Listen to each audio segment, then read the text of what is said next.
Hello guys, welcome back to the channel. In today's video, I'm going to show you how we can optimize our Android performance. Let's get started. First of all, go to your settings app on your Android phone.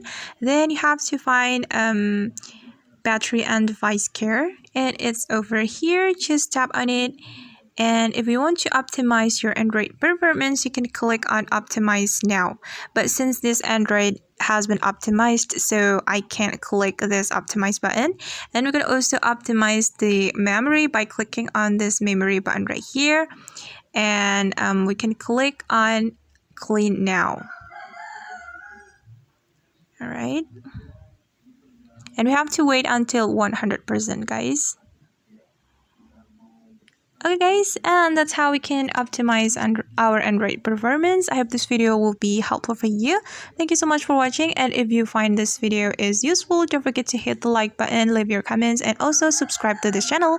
See you on the next video.